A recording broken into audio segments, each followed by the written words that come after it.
Mighty God, Redeemer, Savior, Prince of Peace is He. King of glory, our provider, healer He must be. Everlasting Father, the one who saved our souls. Emmanuel, Master, Teacher, Ruler, King of Kings is He. Who is He that calms the raging sea? Who is He?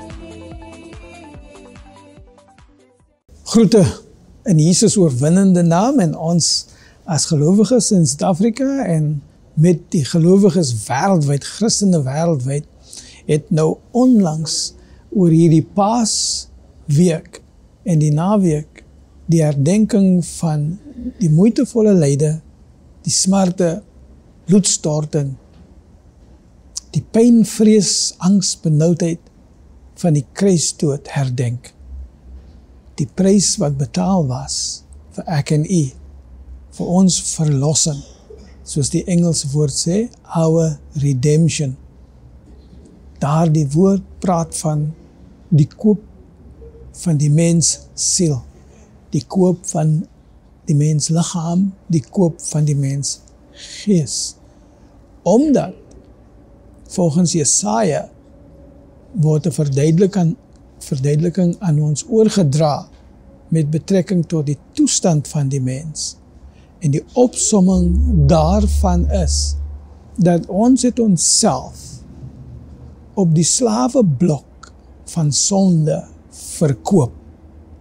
Nie vir munt, nie vir geld, nie vir goud of silwer nie. Ons het onsself verkoop, dus is ons terugkoop, ons verlossing, ook nie met geld, nie met munt, nie met goud of silwer nie. Maar die prys wat betaal moes word, is die volle waarde van 'n mens. 'n Mens in volmaaktheid. 'n Mens wie volbraak is. 'n Mens in versoening met God. 'n Mens wie heilig is. Dit is die prys wat betaal moes word. Kom ons bid saam. Vader, ons dankie vir hierdie dag en die moontlikheid vir ons om u woord te besin. Mag hierdie woord vir ons vandag iets beteken wat die weg sal baan, dat ons met groot vrymoedigheid, groot durf en daad, die lewe van geregtigheid sal nastrewe. Dat ons sal glo, soos ons verstaan, dat ons in die oortuiging van vertroue met u sal wees.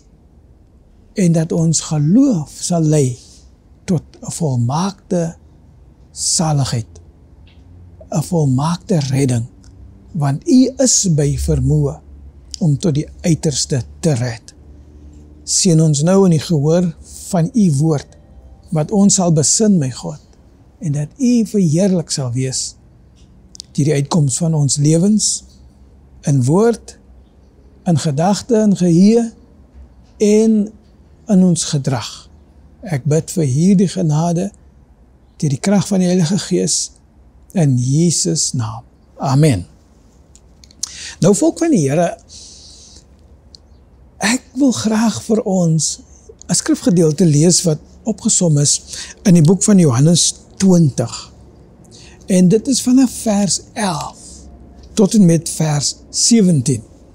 En hierdie paar woorde wat ek nou gaan lees, is die geskiedkundige rekord van die eerste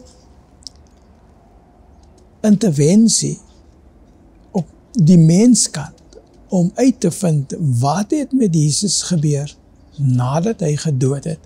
En dit is die verhaal of die opsomming van Maria. Ons lees saam vanaf vers 11. Maria het buite die graf gestaan en huil. Terwyl sy huil, het sy vooroor gebuk en in die graf ingekyk. Sy sien toe 2 engele met wit klere aan, wat sit op dieselfde plek waar die liggaam van Jesus gelê het. Een aan die kopkant en een aan die voetekant. Hulle vra haar, vrou, waarom huil jy? Sy antwoord, hulle het my Here weggeneem en ek weet nie waar hulle hom neergelê het nie. Nadat sy dit gesê het, het sy omgedraai en Jesus daar sien staan. Maar sy het nie besef dat dit Jesus was nie. Jesus sê vir haar, vrou, waarom huil jy? Wie soek jy? Sy het gemeen dat dit die tuinier was, die tuinwerker. En het vir hom gesê, meneer, as u hom weggedraai het, sê asseblief vir my waar u hom neergelê het, en ek sal hom gaan haal. Jesus sê vir haar, Maria. Sy draai om en sê vir hom in Aramees, Rabboni, dit beteken leermeester. Jesus sê toe vir haar, moenie aan my raak nie, want ek het nog nie na die Vader opgevaar nie, gaan na my broers en vertel vir hulle, ek vaar op na my Vader toe, wat ook julle Vader is, na my God toe, wat ook julle God is. Wonderlik, wonderlik. Nou, die gedagtes wat hieruit voortspruit en waarmee ek 'n verwerking wil doen, om iets aan u te betoon, iets aan u te bewys, gaan essensieel rondom die 2 verse wat begin met vrou, waarom huil jy? Vers 13, 14 en tot en met vers 16. Ons kom terug daarna, behalwe dat ek vir u net so agtergrondsketsie wil inkleer. Hierdie incident vind plaas nadat sy al reeds by die disippels was en die disippels het gekom kyk. So wanneer ons die ander evangelies lees en die voormalige skrifte, dan kry ons 'n volle prentjie van die incident van die oomblik van die oggend, toe hy alreeds uit die dode opgewek was. Die disippels het gekom, van hulle tot binne in daardie graf gegaan, en daar het hulle self gesien, dat die kopdoek een kant geskuif was, en die doek wat sy liggaam in toegedraai was, is ten syde gestel. Hulle is toe weg. Sy het gebly, nadat hulle weg is. Sy het in 'n bewoe toestand, baie getraumatiseer, met die agterdog, dat sy liggaam in die nag weggesteel was, sodat dit nou nie 'n plek kon word, waarna sy aanhangers waarde kon heg, en miskien 'n monument tot hom sou kon opstel. En in hierdie toestand, sê dit vir ons, sy het met hoop in haar hart gebuk, en in die gat wat teen die kant van die muur of die rots die graf verskaf het, ingekyk. Sy het bly kyk in die rigting van waar sy gedink het sy miskien verkeerd gesien het. Sy het gehuil, sy het geween, die trane het gestort, sy was heel bewoe. Die 2 engele sien sy, en sy bevraagteken of hulle dalk net gewone mense is wat die liggaam weggedra het. Maar toe sy omdraai en sy gewaar, die stem, 'n stem praat met haar, maar die stem praat met haar asof dit vreemd is, 'n vreemdeling is. Aanskou die bewoording. Sy draai om en sien iemand staan en besef nie dat dit Jesus is nie. Nou, ek het hierdie idee bepeins en ek myself gevra, het hy dalk gestaan sien dat dit nou die vroeë môreoggend is, dit is moontlik dat in die agtergrond op die horison, dat die son besig was om op te kom. Dit was net 'n bespiegeling wat ek my in verbeel het. En die idee was dat, hoekom het sy gedink dat hy die tuinwerker was, wat met haar gepraat het? Sy het dan soveel tyd met hom gespandeer, sy het hom goed geken, sy sou sy stem op die ou end erken, en die manier wat hy haar aanspreek op die tweede geval. Maar met hierdie eerste incident, sê dit vir ons, sy het hom nie erken nie, sy het haarself verbeel, dis die tuinwerker. So dis moontlik, soos ek geredeneer het, dat die son moontlik agter hom was, en die bestraling van die lig het gemaak dat haar sig van hom 'n bietjie vaag was, duister was, dat sy nou nie regtig kon uitmaak, en ek kon verbeel dat sy het moes gedink het met die marteling wat plaasgevind het, die teistering wat plaasgevind het, die pyniging wat plaasgevind het, die Vrydag, en hy lê al reeds 2,5 dae in die graf. Dis nie moontlik dat hy in 'n herstel kon wees nie. Hy sou half bedlêend moes wees, sou hy dit kon oorleef het. Dit is onmoontlik dat hy met daardie soort wonde, daardie soort kniesplekke, daardie soort verbryseling, daardie soort straf wat hy verduur het, dat hy op sy voete kon staan. Dis onmoontlik. So, dit mag 'n hele paar faktore wees wat sou bydra tot die idee dat sy hom nie kon herken nie, dat sy in 'n verwarring was om te dink dat dit is 'n tuinier, dit is 'n tuinwerker. En ek probeer toe addisionele bewyse voorlê vir hoekom sy nie hom kon erken nie. Ek pyl af in 'n baie spesifieke rigting. Maar ek wil net hierdie goed uit die weg ruim, sodat ek en u moet mooi verstaan wat eintlik haar ontmoeting was hierdie oomblik. Sy sou die eerste persoon wees wie met hom na die opstanding uit die dode in 'n verheerlikte toestand kon ontmoet. And that in itself is a most remarkable idea, that the first person to encounter the Lord Jesus Christ after resurrection from the dead is a woman, a female, which brings to me an idea of the esteem of the women.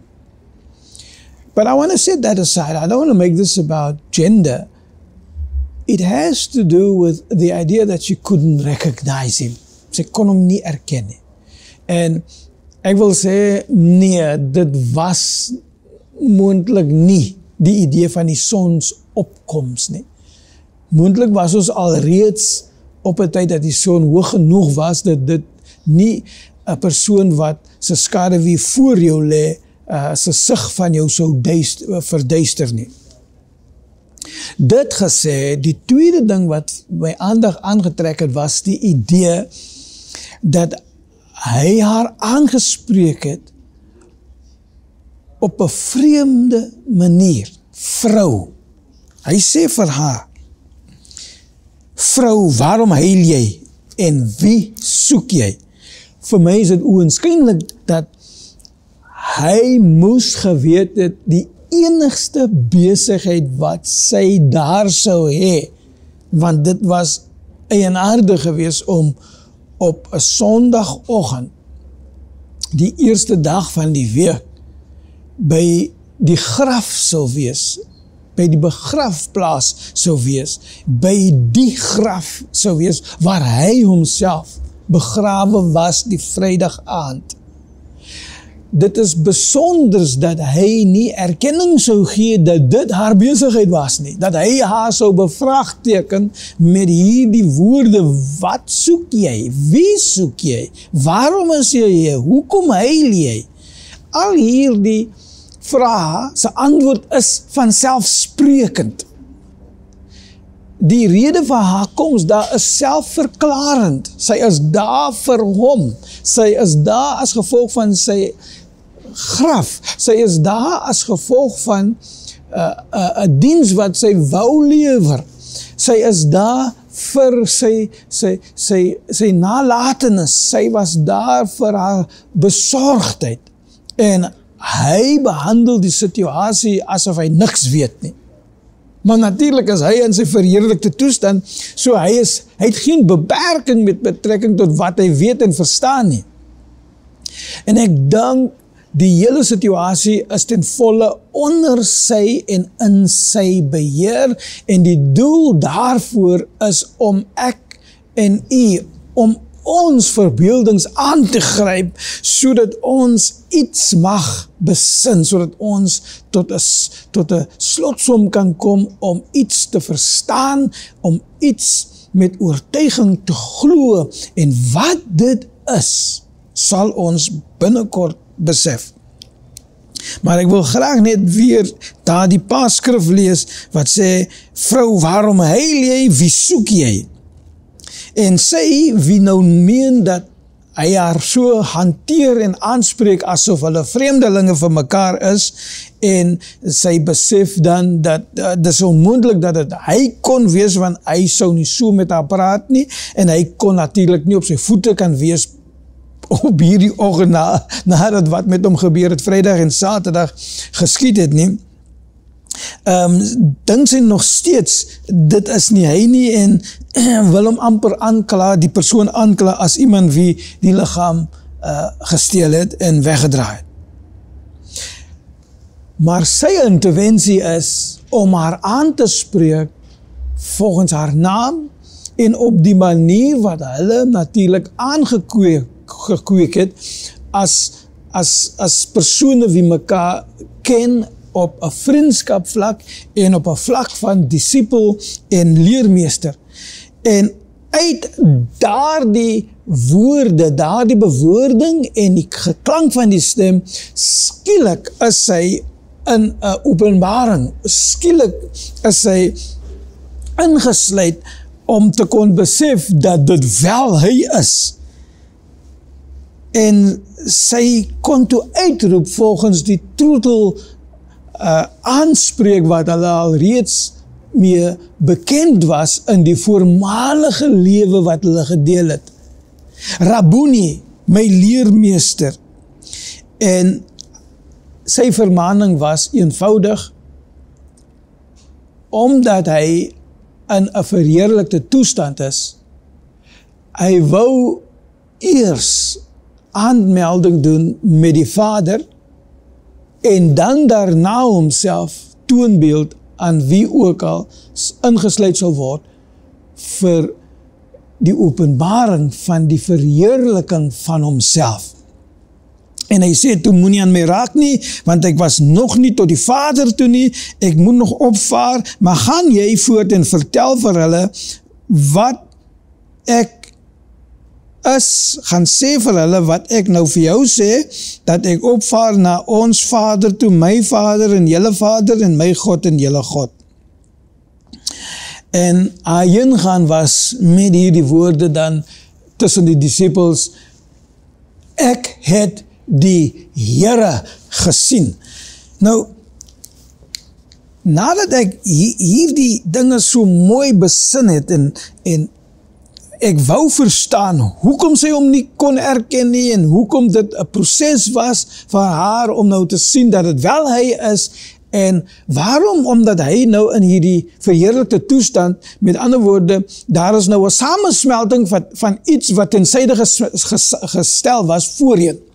In die boek van Filippense hoor ons hierdie bewoording deur die apostel Paulus wanneer hy praat met en hy skryf hierdie gedagtes. Hy sê, laat hierdie manier en hierdie soort denke in julle wees wat ook in Christus Jesus was. Dat alhoewel hy gelyk met God was, hy het 'n ewige status met God gehad, het hy dit nie aan homself toegeëien nie, maar hy het dit ten syde gestel en hy het die gedaante en die vorm aangeneem van 'n bloot mens, 'n eenvoudige mens. Ja, selfs tot op die nederigste vlak van menswese het hy homself beskik om 'n dienaar te wees, om 'n knegt te wees. Die Engelse woord is, he positioned himself, he humbled himself to be a servant. En hy het dit baie oënskynlik gemaak. Telkens male sou hy dit herhaal deur te sê, ek, die seun van die mens, het nie gekom om gedien te word nie, maar om te dien. En hierdie diens wat hy gelewer het hy letterlik uitgeleef. En een van daardie letterlike uitleefprosesse was die oomblik toe hy op sy knie gegaan het, homself met 'n handdoek beklee het en het die vuil voete van sy disippels gewas. Dis 'n taak wat vir diensknegte een kant gesê. Dit is 'n nederige taak. Dit is as we say in the English, it's a menial task that is reserved for servants. Someone you will pay to do something, a dirty job, so to say. It's a dirty job, en hy het besluit, hy doen die dirty job. So, daar in hierdie skrif in Filippense sê dit vir ons, he laid aside his majesty. Hy het sy godheid ten syde gestel en die vorm van 'n servant aangeneem. En wat ons nou sien, word daar vir 'n vereenselwiging met hierdie heerlikheid, hierdie majesteit, hierdie soewereiniteit, hierdie wonderlike godnatuur word versoen met sy nederige liggaam wat so op 'n wreedaardige manier behandel was, en hierdie heerlikheid het hy gebruik om homself te vermom. He could hide himself in this glory, and he could change his shape, he could change his form, he could hide who he was, and Mary just could not recognize him until he chose to expose it, until he chose to make it known. En dit is wat ek wil hê ons moet sien, waaroor hierdie oomblikke gaan. In die boek van Hebreërs 12, en ek wil graag hierdie skrif ook vir ons lees, Hebreërs 12, en dit sê vir ons hierdie woorde, kom ons hardloop met volharding op die baan wat voor ons uitgestrek lê, ons oë vasgenaal op Jesus, die voorganger en volëinder van ons geloofswedloop. So, wat en hoe is hy 'n voorganger? Omdat hy die eerste vrug is van die mensdom, wat in verheerliking na 'n doodservaring uit die dood uit opgewek is, om nou onverganklikheid te toonbeeld. Hy is 'n voorganger van die onverganklikheid. En nou word ons gesê, hou jou oë op Jesus, hou jou oë op hom. Maria het die eerste voorreg gehad, die eerste geleentheid gehad, om haar oë op hom te het as die voorganger, die eerste een.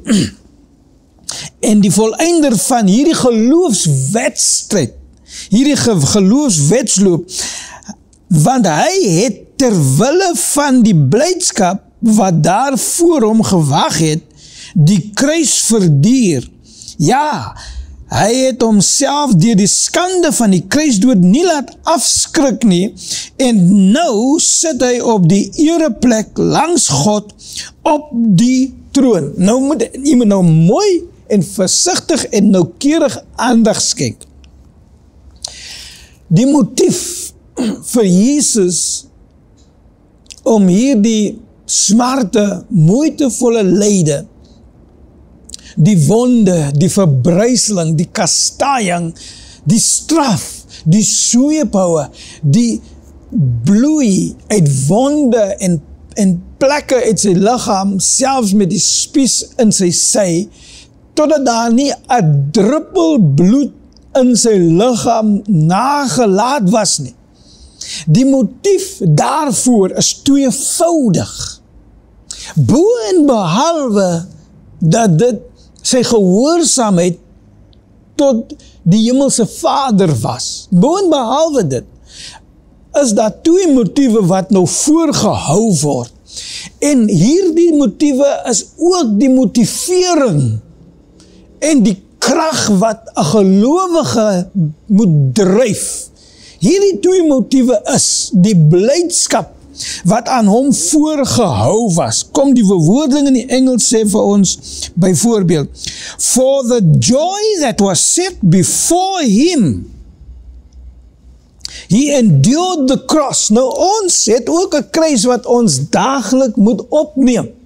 En daardie kruis is die dood van ons vleeslike natuur, die vleeslike dwange, die vleeslike begeertes, die vleeslike regte. Ons moet dit kruisig elke dag. Nou sê die woord van die Here, die blydskap wat op die ou end ons sin sal wees, is die dryfkrag en die motief, die motivering om enigiets te verduur, om enigiets deur te gaan, swaar kry, moeilike tye verwerk, 'n misverstand, wat ook al dit is as 'n negatiewe ervaring vir 'n persoon in die lewe, moet ons bereid wees om dit as 'n kruis te ervaar. Omdat die blydskap se waarde hoër geag moet word as dit wat ons moet ly. Twee dinge sê ek, die een is die vreugde, die blydskap, die vreugde, die joy. Die ander een is, die laaste gedeelte wat ek lees om in die Engels vir u, he scorned the shame and sat down at the right hand of the throne of God. Die tweede gedeelte is dat daar aan hom 'n troon verskaf was. Net konings, net mense wat uit die koningsfamilie is, sit op trone. God het 'n troon, maar op die regterhandskant van God self as 'n addisionele troon. Dit is die plek waar Jesus sou sit nadat hy sy hemelvaartservaring deurgemaak het. Nou dis belangrik dat u mooi luister, want die rede hoekom Maria hom nie kon sien nie, omdat hy sy verheerlikte toestand vermom het. Selfs die stem kon sy nie erken nie. Vrou, waarom huil jy? Wie soek jy? Sy moes daai stem erken het. Elkeen van ons stemme is uniek, en dit maak nie saak wanneer laas ons mekaar gesien het nie, wanneer ons mekaar as vriende en bekentennisse wat intiem verkeer en familie, dan ken ons mekaar se stemme wanneer ons dit hoor. Maar sy het nie sy stem herken nie. Omdat sy heerlikheid dit versteek het. So hierdie, ek wil afsluit met hierdie gedagtes, en volgende week sit ons hierdie idees voort. Twee dinge, die blydskap wat hom as 'n beloning na sy kruisdood gegee sou word. Die blydskap, die vreugde, en die feit dat daar aan hom 'n troon verskaf was in sy hemelvaartservaring. Nou, Paulus skryf, en hy sê in die boek van Efesiërs, julle is alreeds op sitplekke in hemelse plekke. You are already seated in heavenly places. Waarom is ons dan ook ingesluit om in die hemel te sit? as jy kyk na die Bybel en dit praat van diegene wat jy in die teenwoordigheid van die Vader is, daar is nie mense wat sit nie, daar is niemand wat sit nie, dit is net God wat sit, maar nou sien ons, daar is 'n tweede sitplek, dit is die sitplek van Jesus, maar nou sê Jesus, ek het aan julle ook sitplekke verskaf.